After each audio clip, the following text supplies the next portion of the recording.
la suite de notre feuilleton maintenant, qui, je vous le rappelle, cette semaine nous emmène à Roissy, loin de l'aérogare que vous traversez lorsque vous êtes passager. On va vous faire découvrir des lieux interdits au public, comme la Cité des Navigants d'Air France. Nous allons aussi fouler les pistes d'atterrissage qui sont régulièrement inspectées. À la Cité des Navigants d'Air France, Franck Boulet ne sait toujours pas s'il va être appelé en renfort.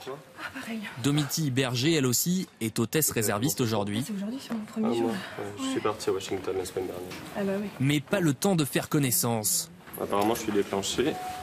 Alors, bon bah écoute, bonne réserve, peut-être à tout à l'heure. Quelques minutes à peine après son arrivée, Franck vient déjà d'être alerté par SMS. Donc voilà, je suis déclenché sur Montréal, qui part à 16h10, en 3,80. Il doit immédiatement rejoindre ses collègues qui ont déjà commencé à préparer leur vol. Voilà, donc 16h10, Montréal, salle 41. Je suis juste en face. Je vais rejoindre mon équipage. Bonjour. Très bien, bonjour à tous. Nous partons aujourd'hui sur la F346 à destination de Montréal. Je vais laisser vos chefs de cabine se présenter tout de suite. En salle de réserve, Domiti, elle, fait de nouvelles connaissances. Aujourd'hui, j'ai pas très envie de travailler parce que je suis une grosse flemmarde, mais si je suis déclenchée, en fait, je serais contente. En attendant leur vol, les réservistes disposent de plusieurs petites chambres. C'est comme un hôtel. C'est succinct, mais c'est très bien. Et même d'une salle de repassage, car l'uniforme doit toujours être impeccable. Et comme elles ne connaissent pas leur destination à l'avance, elles sont obligées de tout prévoir. Ma valise.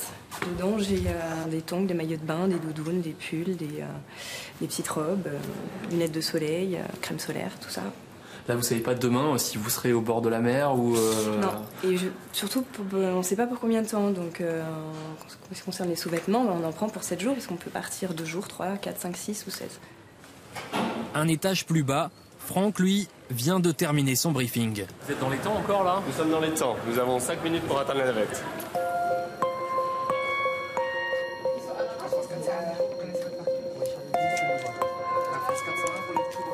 Dehors, heureusement, le brouillard s'est levé. Mais dans la tour de contrôle, Hélène doit rattraper le retard accumulé à cause du mauvais temps de ce matin. Et en bout de piste, c'est un peu l'embouteillage. France 3870, contactez les départs 133 375, au revoir. Pour Hélène, vigilance maximum. En heure de pointe, un avion décolle ou atterrit toutes les 30 secondes à Roissy. Mais entre chaque décollage, d'autres avions coupent la piste pour rejoindre leur parking et une collision pourrait très vite arriver. Alors toutes les 3 heures, pause obligatoire pour décompresser. Après des pics comme ça, on se sent un peu vidé, fatigué. Mon verre d'eau, ça fait du bien. Et oui, on a les jours rouges. Mais c'est bien parce que justement, on sent qu'on est là pour quelque chose. C'est sympa. Et cet après-midi, un autre événement complique encore la situation. La piste 1 vient de fermer. Bonjour, de Gaulle Tour.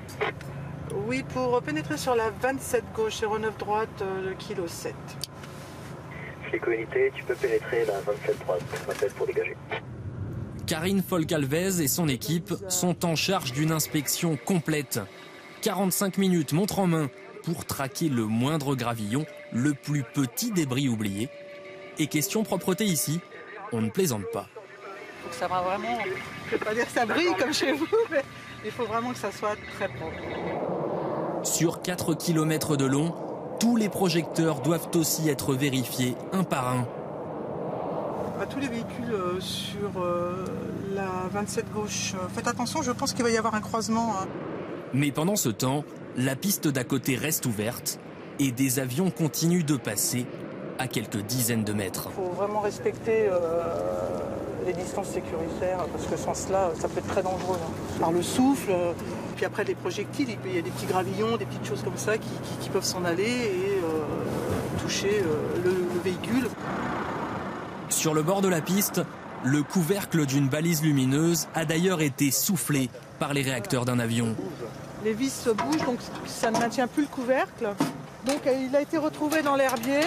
Ça arrive souvent ce genre de petites choses à rectifier justement, ces bon, choses à surveiller. régler, oui, on les règle assez souvent, mais les couverts, bon, c'est assez rare que ça s'envole.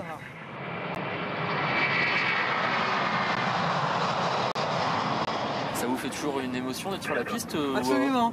Ah ouais, oui, absolument. Le décollage, l'atterrissage, de voir cette puissance, on est tous passionnés d'aviation. Moi, ça me fait toujours autant vibrer, hein, c'est clair. Il n'y a pas de souci. Est-ce que tu peux m'annoncer que la piste est libérée? Absolument, tous les véhicules ont dégagé les servitudes, tu peux la réouvrir.